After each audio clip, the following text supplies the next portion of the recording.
office hours in the garage with your dad. Now investing in that old car and working on it with your son reminds you of him.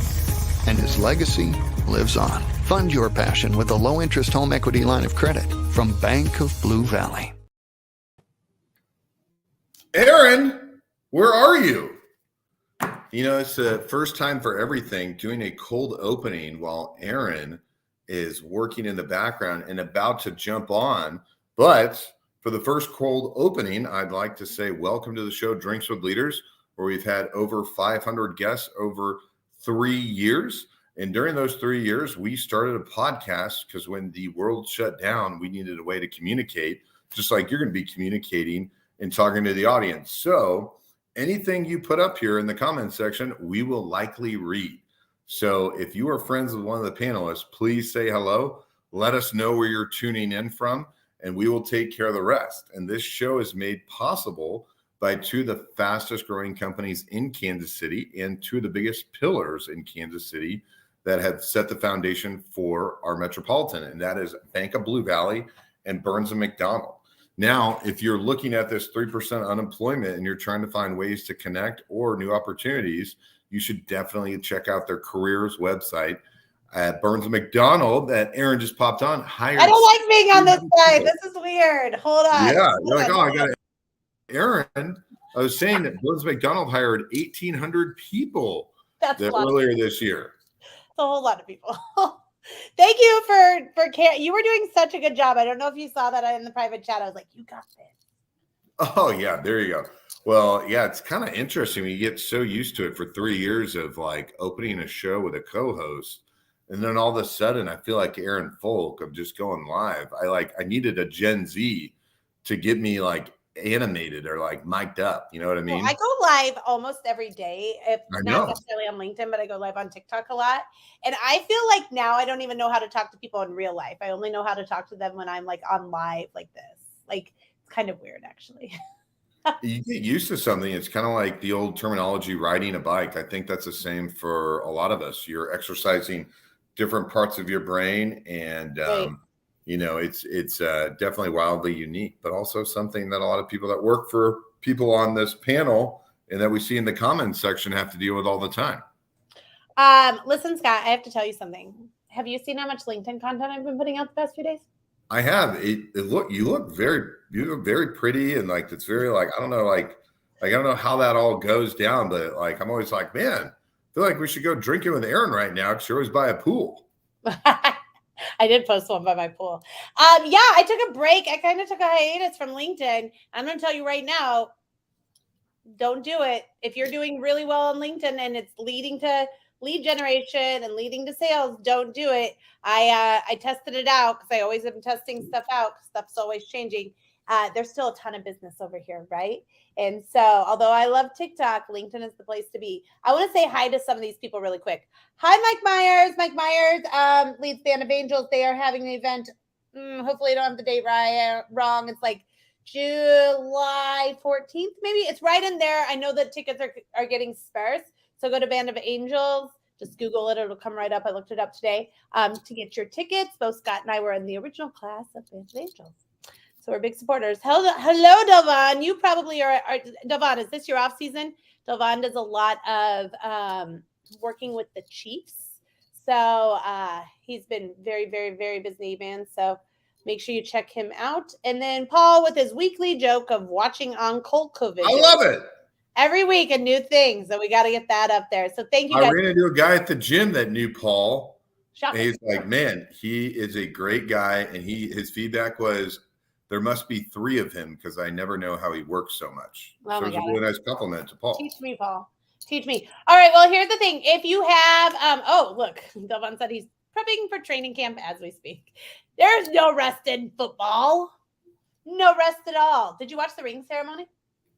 I did. And I even tuned in to understand the dynamics of the ring and what all of it meant. It was really special. And Levon actually played a big role in training a lot of these starters for the Chiefs in that. So thank you for that.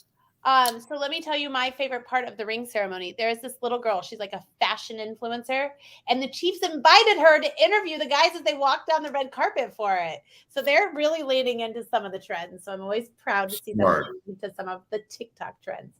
All right, here's the deal. Nobody wants to hear about us. Correct. At all. Delvon, I do have a quick question. Are you going to be at the Taylor Swift concert since it's at Arrowhead? Because I will be in 2 weeks. Okay, so let's get started. Nobody's here to talk to us. Let's dance. We're done emailing. We'll do it. Let me know. Let's dance. No, this is the puppet I have. Just kidding. Okay, you're like, I was hosting this just fine by myself, Aaron. All right, you want to play our super cheesy music?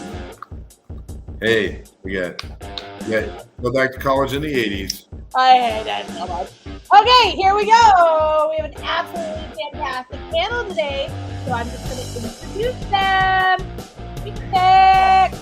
Damn out. The one and only name that should be on The Bachelor, but turns out he's married, so he can't. So he came on our show instead. Nick Paradise. Last, certainly not least, one of my favorite people in the entire world, the Burris. Hi, guys. How are you? Fantastic. What's going on? I'm going to need you guys to get a little more energy. Let's try it again. Hi, guys. How are you? Spectacular. Okay, perfect. How did I miss the ring ceremony? When the hell did that happen?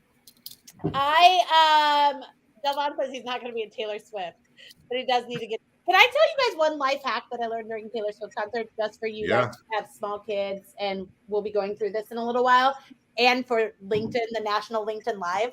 Okay, so Taylor Swift concert tickets, we all know the story, right? 9 million people tried to purchase 1 million tickets. It went wild. This was my workaround for if you guys ever want to do this. Me and my friends ended up getting a suite, so you went straight through Arrowhead versus Ticketmaster. We just paid for our seats. We got an 11-person suite, and it ended up, we just paid face value, so we didn't have to pay a lot more. And so we ended up getting a whole suite for cheaper, but better, like in the nosebleeds. So that's a life hack. Wow. So you're welcome to that. Anyways, you guys will have kids that are going to want to go to Taylor Swift in like 5 years, Scott. So you're welcome for that. Okay. Okay. So let's just get started. Rachel, who are you? What do you do? And how do you get to Kansas City? My name's Rachel Keck. I was born in Kansas, so I kind of just worked my way up in city size until I got to the Kansas side of Kansas City. I've been here about 20 some years. That doesn't even make sense because you don't look that old. I know. I'm getting younger, not older. My jam is workplace culture and people. Right now, I am serving at a transportation logistics company, FLI, and I have my own business on the side, Mosaic Collaborative, supporting kind of growing mid-sized businesses to really just get a read on their culture, strategize culture, and do right by their people. That's probably What is the question you get the most for people inquiring about your business? How do we scale our culture? We like what we have. How do we keep it while we grow? And what's your answer? Yeah, you can't. Yeah. Every person adds something new to the culture, so you can't keep your same culture. And why would you want to anyway? Let's evolve and grow. But anyway. Well, I think that my question would be to your question, right? You said, why would you? I think that a lot of times, especially in smaller companies, and I'm just talking from my experience, I've never worked in large corporate, but I think smaller companies, you have more of a family feel, and as you add more people see that as scary because you get more of that corporate feel. And I think that sometimes a lot of people like the small or the corporate, and so they're scared that they're going to be forced into the one that they don't necessarily feel like they mesh with.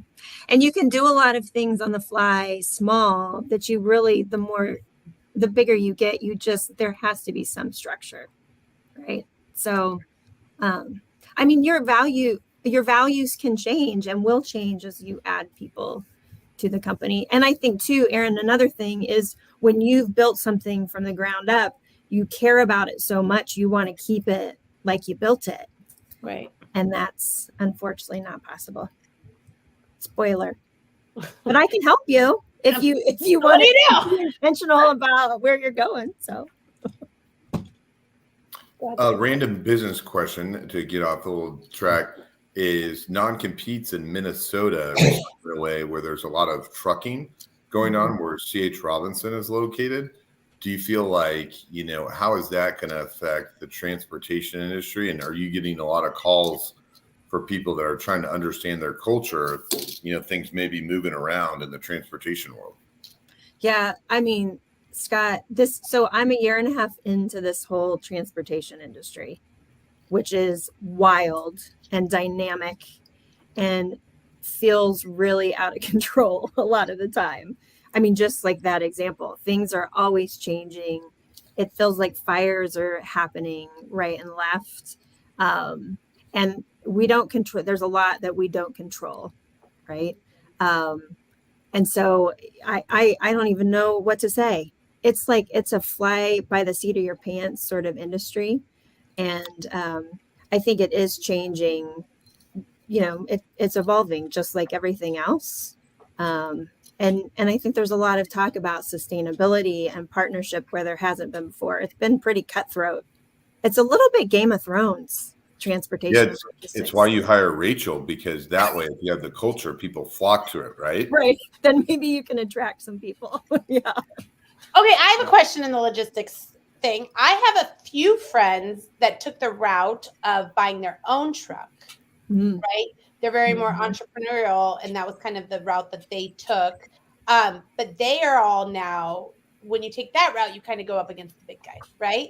And so I would say every friend that took that route during COVID, because that was a better option during COVID, are now looking at other options of working for people. And that, do you see that happening a lot? And then also, what happens to that? How do they keep that entrepreneurial spirit? Because you always seem to be somebody that you and everyone in your family seem to be somebody that a lot of times work for someone, but also keep that entrepreneurial spirit over here as well. So what is your thoughts on that? Yeah, I mean, Aaron, a lot of people bought trucks and started because there was so much capacity needed, and rates were so high over COVID and beyond. But now, I mean, truckload rates especially have dropped significantly. So those small companies are going out of business right and left. Even some, I mean, we heard of some company, I can't remember who it was, but a trucking company that's been around a long time, and the son doesn't want to take over for the dad, so they're folding. I mean, there's trucking companies folding right and left. So if you can keep the truck on the side and supplement, at some point, we're going to need capacity, right? So, but being able to work with, I mean, you mentioned C.H. Robinson, really partnerships are probably how to stay afloat if you have a few trucks. Yeah. Or these like Bungie here in town, right? It's a last mile sort of gig. I mean, I don't have a truck and I buy something and I need it moved from IKEA to my apartment. Like real creative things like that people will pay for. I keep a good relationship with an ex-girlfriend because she has a truck. Trucks are hard to come by, right? It's good. It's good to have somebody with a truck. Aaron, judging me. Since it's a Kansas City show and we're talking about Bank of Blue Valley and Burns McDonnell that have a lot of great things going on, Bungie, I think, has over 4,000 drivers throughout the country, and they're just getting started. And so that's 4,000 people that they're employing that you can go on their app, and then you can find someone with a truck in a very safe manner that has insurance by a really good insurance company. And they're usually the nicest people in the world. I've used them 2 or 3 times to move some furniture. And boom, you're already a user. There you go. I've used them as well. They do an excellent job. When my buddy Bobby's truck is not available, I've used Bungie. When the ex's truck is available. Yeah, but now when Bobby and then when Aaron's ex is not available, we're using Bungie. That's right. They're a commercial. Ready to be a new sponsor.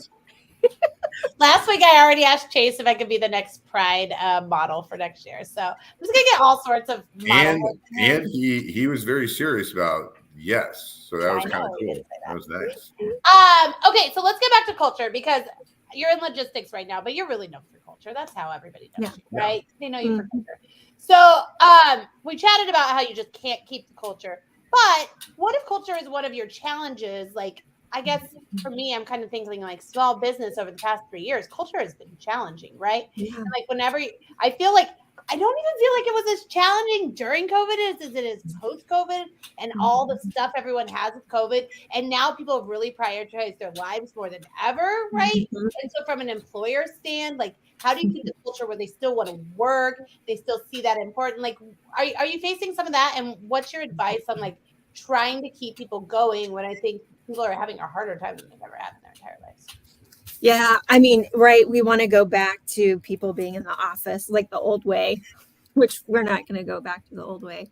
I mean, it really comes down, for me, the first thing is defining success. What does success look like for the business, for your people? And how do you align those? And two, freaking focus on results and performance. I think there's a lot of struggle around how we operated in COVID and remotely and masks and blah, blah, like all of that stuff. And maybe there's gotten to be some micromanaging, trying to rein everybody back in. I mean, because you're right, Erin. I feel like I've changed. What I'm willing to spend time on and what I'm not willing to spend time on is different than 2019. Right. But so there's kind of some micromanaging around behaviors, and really we just need to be focused on what is success and what are the output. What's the results you're getting from your people? And if it's not the results you want, then learn to have a good conversation about it. Right. Okay, so you said it's not going back to how it was. And I think that I've been the biggest advocate from work from home, work from wherever, right? But I do think it's getting challenging on people's mental health a little bit, right? The constant conversation I'm having is I'm not around adults. I'm only around my children. My spouse is getting tired of talking to me when they come home because they've been around adults all the time, right? All day long. So do you have any tips on that? Like how to keep your team engaged remotely? Mm-hmm. Well, yeah, I mean, I've actually done some lunch and learns, just real quick things for remote teams to try to find what is success for the team as a whole and individually. I mean, I don't want to work from home. I mean, I like a little bit of working from home, but I like to be around people more than I like to be by myself. I think a lot of people are getting like that. Like the idea is great, right? And you save a lot of time, but the longer we do it, the more we need a little bit of hybrid. And I am the biggest advocate about working from home. Yeah. I mean, so I think having your employees really understand what works best for them, right? I mean, what's going to work for me flexibility wise, work from home wise, being in the office wise, and then aligning that to company wide what you need. But again, that goes back to output too. Some people's output from home is just lousy. Mm-hmm. And some people are rock stars at home. And so one of my favorite quotes when I was doing all the interviewing for my book was, have policies that enable your rock stars. Don't create a bunch of policies that are kind of targeted toward people that are not performing. Mm-hmm. And so when it comes to work from home, so create policies that are around your rock stars. Mm-hmm. Because keep going. It sets the expectation up here instead of down here. That's good. Mm-hmm. I was actually just talking about that today. So I needed like a sign. So that was my sign. Yeah. Good job. All right. Good job. Way to say the right thing at the right time. We like it. All right, Nick Paradise. Who are you? What did you do? What do you do? How did you get to Kansas City? Why is Scott a big fan of you? And is your government name Nick Paradise? My real name is Nick Paradise. I've had to prove that numerous occasions. Generally, that was at the Hawk or one of the. I got arrested there when I was 17. My mom had to go to court. Did you? Wow. She's still mad about it. I'm 43. You weren't the only one. I've been in Kansas City. I was born and raised here. I've left the state a few times. I graduated from Colorado State University. I did a one semester stint at KU as part of that process. And when I graduated, I backpacked Australia, Fiji, New Zealand for 4 months, and then took a job in Fort Lauderdale, Florida, selling spring break to college kids. That my name came in very handy in that industry. I bet it did. And then my dad said, all right, you've been down playing on the beach for 3 years. If you want to learn the family business, you got to come home. It was a tough decision to leave. I wasn't making great money, but I was having a blast. But I saw the value in the family business for sure. So I came back home. That was almost 14 years ago. And I've been the general manager, sales manager, and then whatever else manager I need to be for my family business, Frog Furnishings, for the last 14 years. And we make outdoor furniture out of recycled plastic. So we make park benches, picnic tables, trash receptacles, bike racks, Adirondack furniture, and it's all out of plastic milk jugs and water bottles. Very cool stuff. My family sold the business 2 years ago. I stayed on to run it. And so you're talking about culture, and you're tugging at my heartstrings a little bit because, we built a solid family foundation. My dad and uncle, were the lifeblood of the business, and everyone knows the Paradises, and we walk through the plant and we're all family. And then we get bought by a big corporation, Playcore, and, trying to battle the corporate culture with the family culture we've had, and the growing pains and the expectations, and talking about setting the level or the bar, up here. The temperature of everything was raised, but I would say our people have done an incredible job really at stepping up and kind of taking on some of that new culture. And we've done a really nice job at maintaining that family feel still. We've had some employees that, during COVID left for higher paying jobs, and they came back. So I think that's a really big testament. We tell that story a lot. We really treat our people like their family, regardless of the acquisition. And, it's been overall, it's been a really nice change going from kind of the family small business to now this kind of high expectation, rolling with the big dogs, trying to grow your business into something you always hoped you could. And then, Nick, you have recently talked about publishing a book for 2 decades. And a lot of times people live their life with a lot of regret, but you now no longer have that regret because you recently did something that you're not regretting. I did. Thanks for that question, Scott, or that. That always answers your question for you. Yeah, I mean, geez. That's a great plug. I'm not good at questions because I answer it when I ask. He answers them for you while he asks them. Also, you forgot why Scott loves you. Well, I don't know that Scott does. I mean, I you said it in the pre-show. Nick and his family introduced me to my wife, Julie, and we have a 3-year-old girl named Kate and a 5-year-old boy named Nick. Is that after him? Oh, yeah. That's right, yeah. So there you go. In fact, you named it after Nick Paradise? Nick is named because Nick is a great name, but Nick is named after all the great Nicks. But Nick Paradise is a great person. Is his middle name Paradise? It is. It's Nick Paradise. It's a boring. That would have been. You know what? That would have been a really good idea. It's actually my middle name, but I would have done him a lot of favors in life if I did Paradise. There you go. But Nick, tell us about the recent new. Sounds like you published a book based off Scott's question. I did. I published a book. I released it 3 weeks ago on Amazon. Hold it up. Yay! This is it right here. It's called Angel Man. Nice cover. Angel Man. That's so I hired a local team from Streamline Books. They were incredible to work with. They offer kind of a ghostwriting option, or you write it and they copy edit behind you option. I wrote the whole thing. Every word in there is mine, with some help from them. But I mean, they're my words and they're my stories. I wrote it about my grandfather.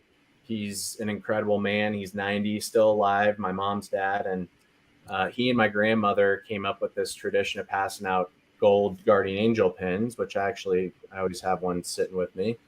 Don't know if you can see that very well. Yeah, we can see it. He's probably passed out close to 750,000 of them in the last 40 years. And I started passing them out when I was a young kid. I got pockets full of them, and we pass them out to whoever we feel like, Where do strange. you get them? I've got a supplier that I get them from, and I buy 50 to 100,000 at a time. And But where was your grandpa getting them back in the day? that's a great question. I don't know where he got them for a while, but then I swooped in to save him some money. So Sourcing. there you go. You.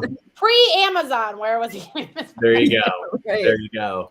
So yeah, there's been incredible stories that have come from all these interactions, and the book kind of highlights some of those stories, highlights my grandparents a little bit, and the message is really just you don't know the effect that a simple act of kindness might have on whoever it is you're interacting with, and where that ripple could take things. So you can buy it on Amazon. You can get it at angelmanbook.com, and it's been really exciting. And I've had a lot of early support, and it's been probably one of the most fulfilling things I've ever done in my life.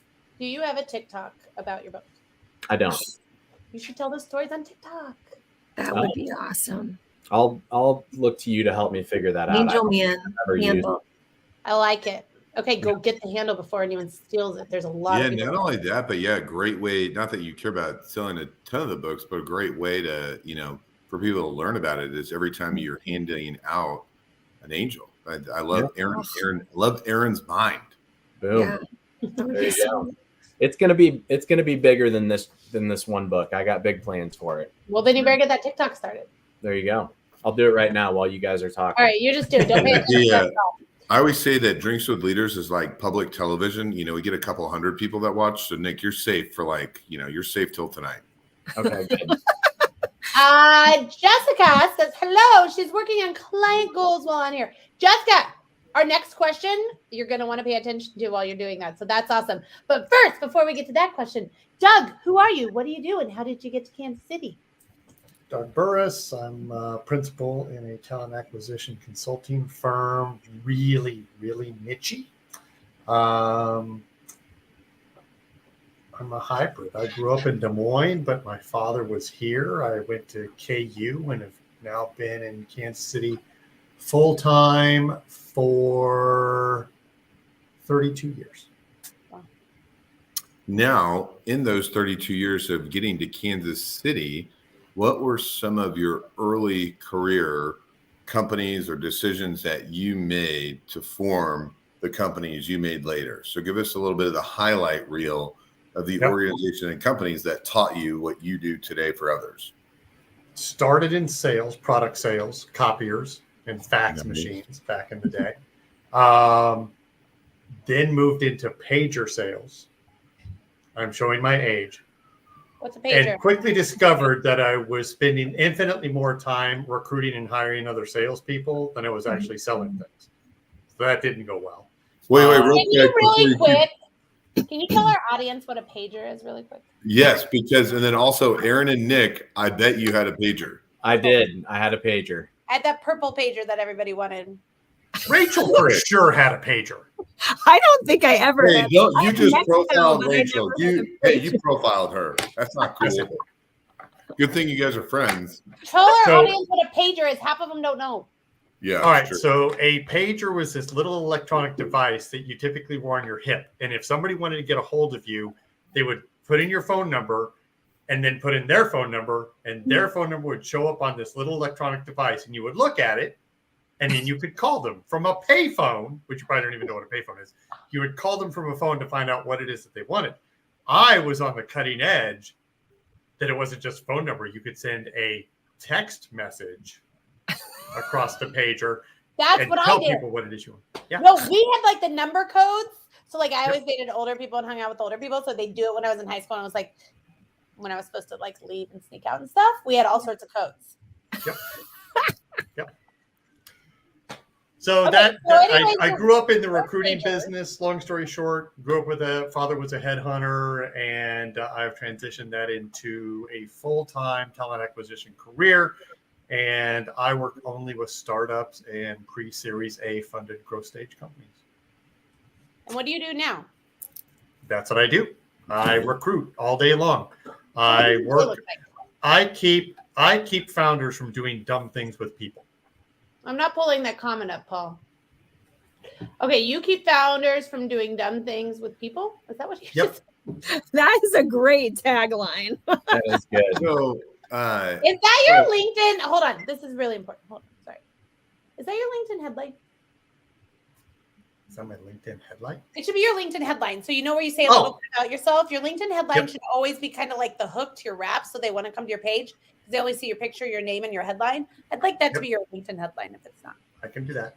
Okay, What that means essentially is Nick will come to me. I'll just pick on Nick for a minute. Nick will come to me and said, I need a VP of sales. And I will say, why do you need a VP of sales? And then I will talk him out of doing that because he hasn't hired his customer service manager, or he hasn't or I need to hire 17 fresh out of college salespeople. No, you don't, because you don't have anybody to lead them. Right. So I'm very niche-y, and I love working with my founders and startups. And it's like we were talking about culture before. Every single hire makes a huge impact there. And getting that right is really, really important. So say he does have his customer service person and everything. He really is ready for the sales. Then do you help him find the sales, or what do you do then? I help him find his leader of sales. Okay. Yep. And our model is really unique. So most of my competition charges like 20 or 30% of the first year salary. We have a subscription model where we just charge a flat monthly rate, and we can make it very cost effective to deliver talent at scale. So Nick can deploy his capital in other areas and not be spending $20,000, $30,000, $40,000 a hire. Nick, out of curiosity, hold on. I have a quick question on this. And I think Nick's probably the right person on the panel to ask this, not just because he was the example. Out of curiosity, do you use headhunters? Have you ever used headhunters? We have. And have you ever seen anything like the flat model fee? Because I've used them too, and I've never seen anything like that. Flat fee? The recurring fee that he's talking about, just like a flat fee. Mm-mm. It's pretty cool. Yeah, I like it. Smart. What? Okay. It seems really cool from the founder position, but then I'm going to play devil's advocate. I want to understand this because I like the idea of this. As the business owner that's doing the thing no one else is doing, is it working? Obviously, it's working for you, but why is no one else doing it when it seems like pretty like common sense from like my seat? A lot of people fall much more in love with the big check revenue at the back end and putting dollar signs over people's heads. And now that I've merged, my big news, April 1st, I actually merged with another company to give me more recruiting firepower and give me more bandwidth. As a solopreneur, I wasn't sleeping much. And so I needed more bandwidth to serve more clients. We're infinitely more interested and get much more inspiration of supporting founders and helping companies scale quickly through the right talent. And we created an economic model that sustains us, makes a very comfortable living for everybody in the company without, quote unquote, gouging huge dollars for making the exact same service. Like it. Good job, Doug. So I'll chime in a little bit, then I have a question for you, Doug. I think with before I ask that question, tell us about the merger with the new company. How did you come about it, and tell us all about the company? And it was a merger 23 years in the making. My very good close friend, Jeff Meyer, has been running Covenant Consulting for years. I know the team very well. They're the only recruiters I would ever refer anybody to. And basically over about 6-month time frame, when Jeff saw that I was really, really tired, we just kept talking and said, you know what, why don't we bring your model into our company, expand the service offering, expand our portfolio of client, and pull the trigger on April 1st. So I'm really tired if anyone's listening. What? I was going to say, Doug, the reason why you're able to do that model is because a lot of people in the recruiting world have young people that recruit and do all the hard work, and they have overhead to pay for, where you can give a client flexibility and you don't really care when you get paid because that's not your world if you're doing a lot of good work. Right. And funny enough, I was on a text with my company about doing a flat fee for recruiters, and they're like, recruiters will never go for it. And I was like, yes, they will, because if this economy slows down in the next year, and they have bandwidth, they will do a flat fee. And So- also makes so it the easy to get secret paid sauce to that- previously. The secret sauce to it is, Nick, I'll just keep working on you here. So Nick wants a VP of sales, and we come to an agreement that hey, this talent is going to cost $200,000, right? Well, I can go out and do that search on a 20% fee. I can look at getting a $40,000 check at the back end. I can put my team on it. We can go looking for the talent. 34 days later, Nick calls me and says, hey, dude, love you. You've been doing awesome work. Super excited about the people you presented. My buddy just referred this guy to me that comes right out of the industry. I've talked to him a couple of times. I've put in all this time and energy and effort and come out with zero. It's the risk we take, right? However, if I can come to Nick and I can say, listen, you've got 4 different roles to fill. We'll do that for X dollars per month. It's a 90-day deal. We're going to fill these jobs for you. He knows exactly what his spend is. He saves a bunch of money. And we know exactly what our revenue is going to be. So we're guaranteed that revenue coming in.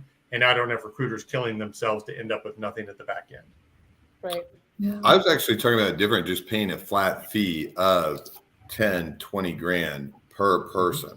So there's two, but both are deals where you don't need to do a percentage by any means. And then also it creates a long-term relationship with a Doug and a Jeff that they can work with a company for 2-3 years. So yeah, Rachel, it's also a great revenue generator for what you do as well, partnering with Doug and then partnering on those splits. So, you know, it's a model I wish more people would do. And it's interesting. So Rachel and I will be talking soon. What I face a lot to bring all this back around is we have 45 people. We are growing, but we want to maintain our culture. We still want to have the family feel and startup. And my response every time is, that's great. Not going to happen. You will not be the company and the culture at 70 people that you were at 35. You just won't. You can maintain some facets. You can maintain some tenets. But when you bring in different leadership, when you start spreading out around the country, when it just changes. It just changes. There's no secret sauce to it. Nick, I was going to ask you a question really quick. I know. I have a question for you, Doug. Okay. All right. Rachel, ask your question. Then I'm going to pivot back. I wonder, Doug, just to round out your part, is what would be your number one piece of advice for founders, owners, people bringing new people into a company? Because you probably get a lot. I do. There's a great book sitting behind Nick's shoulder called Grit. I see that. Whoa. It's jumping out at me. Not free Smacking play. me in the face. There is no blanket answer to this, Rachel, but it depends on the size of company you are. But if you are in my world, startup, pre-Series A, fast growth, hire for passion and growth opportunities, not necessarily experience. Like, find the people that are really passionate, energetic about your product, your market, your solutions. Get it. Hire the people that get it. You can train the skills. You cannot train the passion and the commitment. That's awesome. Yep. Nick, you've been through an acquisition. You've been the acquired. What's the most valuable lesson you learned? And looking back at it now, what's the question that you did not ask through the acquisition that you wish you would have?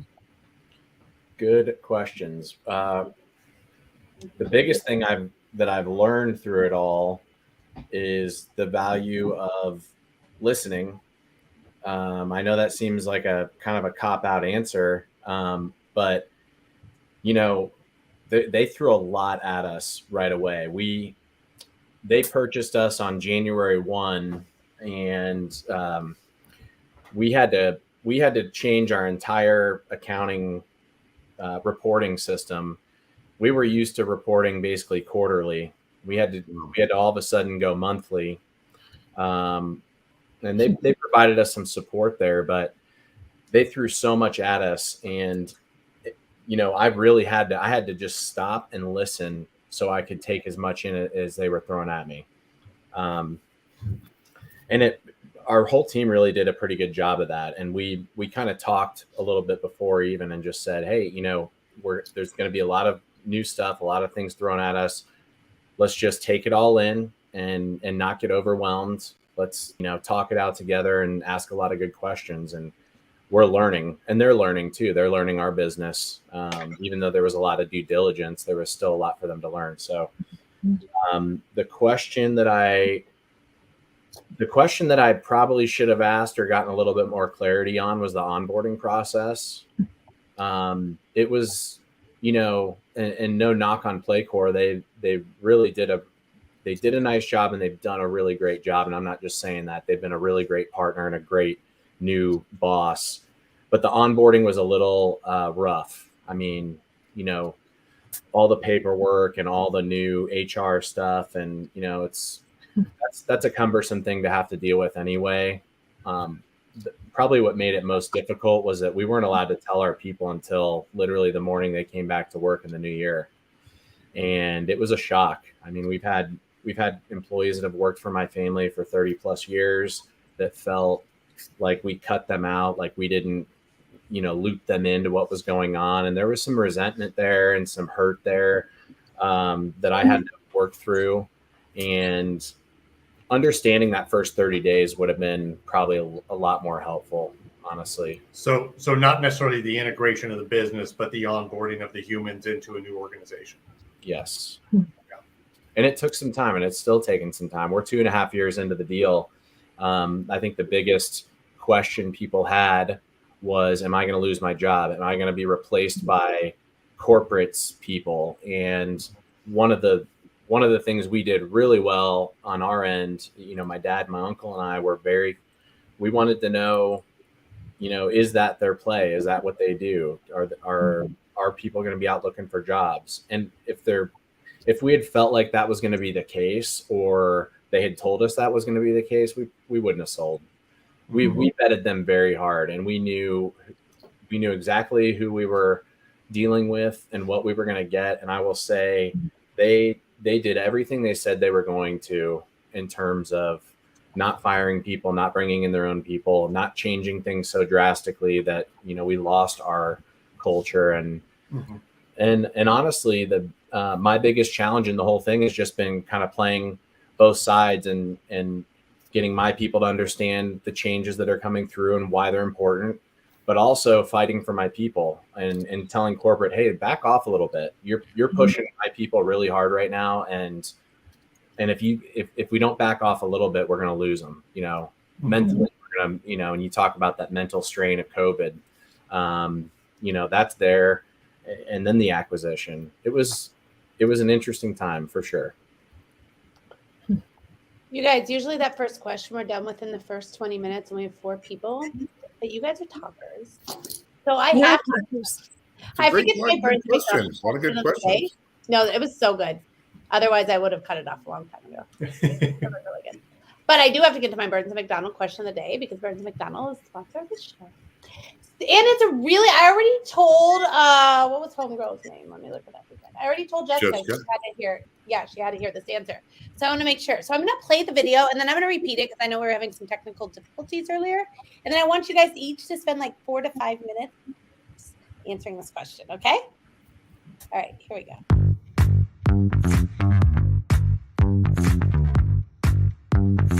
Hi, I'm Sunitha Levin, and I work at Burns & McDonnell, helping advance telecommunications across the U.S. My question for today is, how do you manage your time, and how much is it worth to you? So she asked, how do you manage your time, and how much is it worth to you? And Rachel, we'll start with you. Well, time. How much is time worth? My God, that's what we got. How do you manage it? Jeez. I would say for me, managing my time, I mean, one of the quotes that sticks in my head is you got to slow down to go fast. So when I think of how I manage my time, I do much better by stopping first to figure out what is it that needs to be accomplished and organize it before I get rolling, which is really hard because there's lots of shiny things and I want to just jump on them and do them. And so slowing down to go fast is sort of my time management mantra. I like it. I love that. The one thing I would say to the audience is, when Rachel and Nick and Doug and Aaron have worked in small businesses and they've grown small businesses, they know how to go fast. Now, when someone that's worked in a big company for a long time, I want to say, bless their heart, you got to know what going fast is before you do that. But I went to many coffee shops for a decade, and people would say, you gotta go slow to go fast. I'd be like, what? Right. But yeah, you gotta, when you take that advice, you gotta take it from people like Rachel that have done it 5-6 times. So food for thought on that. So didn't want to interrupt. That's a really good, really Pet peeve of mine. People are like, God, you gotta go slow to go fast. I'm like, what? Yeah. Depends who it's It's coming. that front loading. Front loading is really important when it comes to time management. Nick Paradise. Yes. So this is going to sound maybe a little complicated, and this wasn't just something I developed overnight. I've really worked at developing this system, but starting January 1st, I block my entire life off into 13-week segments. Okay. Sprints. Yep. And I set 3 big goals every 13 weeks. And within those goals, I have kind of checkpoints. Where am I? And I use those checkpoints to dictate and guide my daily tasks and my weekly tasks. And I do it all in this book. It's called The Best Self Journal. And I block my entire days off in 30-minute increments. And on Sunday, I schedule my entire planner out for the week. Anything that I already have on the books goes into my planner. And then every morning, after I get up, I do a morning workout. And then I sit down, and before I do anything else, before I go to work, before I pick up my phone and start getting inundated with emails and all the things that your phone throws at you, I map out that day. And it starts with something I'm grateful for, what today's goal is, what is my overarching goal, and then 5 critical tasks that I want to complete. And then I end it with something that's going to make me feel good about my day. What's going to make today a win? And I track my wins, and I track. This one? Yep, Best Self Journal. That's it. I've been using it for 4 or 5 years now, maybe longer. It's a great tool. It seems like a lot when you first start, and it is. I've really had to develop the habit of planning my days like this, but it works for me, and it keeps me on task, and I feel like it's been a really good job, a really good thing for me. I have a question. Yes. You have children? I do. So do you also prioritize your time with them within that book, or is it a 9 to 5? Sure. No, today I've got actually my boys are getting their haircut at 5:30. I have that on my calendar, and I'll block off that time, haircuts, and then after haircuts we're going home and doing dinner and family time. I've got it logged. Boys go to bed 7:30 or 8. It's in my planner, and that's whatever's in my planner. That's what I'm spending my time doing, and I'll reprioritize during the day for sure if something kind of more important pops up that maybe I need to add in. But I mean, it runs my entire day. And okay, it's family. I have another question. You ready for all my questions on this journal before I order it? I just have lots of questions about this whole journal. Would you say you or your spouse is more of the more of the what? Spontaneous one? I'm definitely the more spontaneous one. So you're the more spontaneous. So your spouse kind of understands that you work like this, right? Because if your spouse is the more spontaneous one, I was going to ask how that works within your relationship. But if you're the spontaneous one, and this is what you're finding, she probably enjoys that. Yeah, she's even. You're setting yourself in trap. I'm just trying to understand how my mind could ever do it. No, like I said, it takes a certain level of discipline, and it took me some time to really develop that. And especially this past year, I've really been working at self-discipline. Like, what can I do to make myself a more disciplined person? But my wife will say, Maddie, she'll say that I brought her kind of out to do these spontaneous, crazy things that maybe she normally wouldn't have done. So, so she probably loves what that is. I mean, what that is a lean culture principle, right? Because what you're doing is you're eliminating questioning what's next. Yeah. So there's an awesome company up by the airport called Trip NT that has implemented a whole lean culture like you did personally. And they have a whole schedule that their company follows in 30-minute segments. Oh, wow. But what that does is people don't have to think about what's next. Because I'll sit here and I'll be like, okay, out of the 10 things, what's next? Right. And it eliminates the waste of sitting and wondering what you're supposed to do next. Mm-hmm. It's really great. It's so hard for my creative mind to wrap myself around this. Jessica, the name of the planner, let me show it to you one more time since I now know how to use this fancy feature. You can go to thebestselfjournal.com or get it on Amazon. Best Self Journal instead of Amazon? Either one. The Best Self Journal. It's not mine, but I support them. Aaron, one more thing is Nick's helped a lot of people over the years do 75 hard.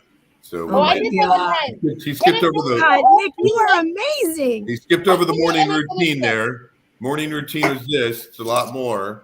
But Nick, can you kind of talk Nick about? Nick is like a rock star. Nick, I did it during COVID. It really did change my life. But then I really liked drinking, so I'm back to that. I went a whole year without drinking. I didn't even intend on doing that. I started 75 hard because my buddies started it without me, and I was jealous. After telling someone that it's not sustainable and it's a stupid program, and it is sustainable. I'm actually on round 2 right now. I'm on day 8, year 2 of it. I did the full year-long program, and it changed my life. And I've got tons of people who have started it and finished it, and it really just sets your priorities. It eliminates time that you waste on pointless, stupid things like scrolling on Instagram that we all do, and it really just reprioritizes your life around the things that matter. And it's half the reason I wrote the book. I mean, it was I lost 30 pounds on it. Good for you. But then I gained it back when I started drinking, so maybe I need to do it longer. Well, we can talk offline. It's sustainability. You just got to work on sustainability. All right, Doug, we've got 7 minutes left. How do you prioritize your time, and how is your time important to you, sir? Yeah, so time is easily the most valuable thing we have. I manage through time blocking, not nearly to the discipline that Nick does, but just time blocking, blocking out time on my calendar every day for a little bit of meditation, strategic planning, execution, time with family, that kind of stuff. I was going to, ask about the spontaneity piece as well, but just blocking off time and staying organized and prioritizing. And I take the page out of every Sunday night. I spend an hour absolutely going through the entire week ahead, prioritizing, time blocking out, big rocks, small rocks, eating frogs, all that good stuff. Yeah, I think the one thing is, the misconception that people may have is when you're really organized, it may mean you're not spontaneous, or maybe people are so spontaneous, like myself or Nick or anyone on this panel, that you can't survive without it being planned. That's what I feel like. There's a flip side to it, but I definitely think that's it. So, but Doug, in terms of how you prioritize work coming in, is that the same concept of what you're talking about in terms of blocking time? Absolutely. Yeah, I mean, it's focus on current clients, current candidates, but obviously leave time every week. Plan open time, right? Because I send my calendar link out to a lot of people, but I'm very diligent about blocking off time that people are available, so I'm not hit with unexpected meetings and that kind of thing. But yeah, I absolutely leave somewhere between 10 and 12 hours, depending on the week ahead, 10 and 12 hours of just open calendar time that people can take when they need it. That's right. And so, Nick, this will be a popular question unless Aaron's going to derail it, but she, in a good way, because she keeps us on track when I ask a bad question. You have like 3 minutes. But what were some of the things that you didn't think you were going to learn about 75 hard that you learned, that you thought like it was unexpected, that it was like a nice bonus that you did the program and you've helped others do the program? So maybe other people that they thought it was one thing, but it really helped them with this. I did it initially to get in better shape and take some time off of drinking. I mean, that kind of why I started it. The drinking ended up being kind of the easier thing for me to get rid of, going to social events and stuff. You just got used to it. The surprising thing for me was the amount of water you drink, a gallon a day. Mm-hmm. That was really hard for me, and it still is. But the surprising thing for me, the big surprising thing that came out of it is just the amount of discipline that I've developed over the course of the year of this program. It just really prioritizes your health, both mental and physical. And it teaches you that really you're in full control of how you spend your time. And we forget that a lot of times. The world's kind of chaotic. So yeah, it's an incredible program. I highly recommend it. It's good stuff. Erin has so many wheels turning in her head right now. I was just going to say, you know what? So I did the 75 hard during COVID and I finished it and I had great results. I missed drinking though, so I went straight back to that, and then my life just crumbled after that. But you know what I just recently did that also was really shocking and surprising, the benefits? In May, I cut out all carbs and all sugar out of my diet, and it was so surprising at just how much better I felt, how much clearer I felt, all of that. There wasn't much working out because I still can't really with my leg too much or anything like that. But it is just kind of surprising if you pick anything and stick to it, how the rest of your other pieces of your life become a little bit more disciplined too, I think. Very true. Very true.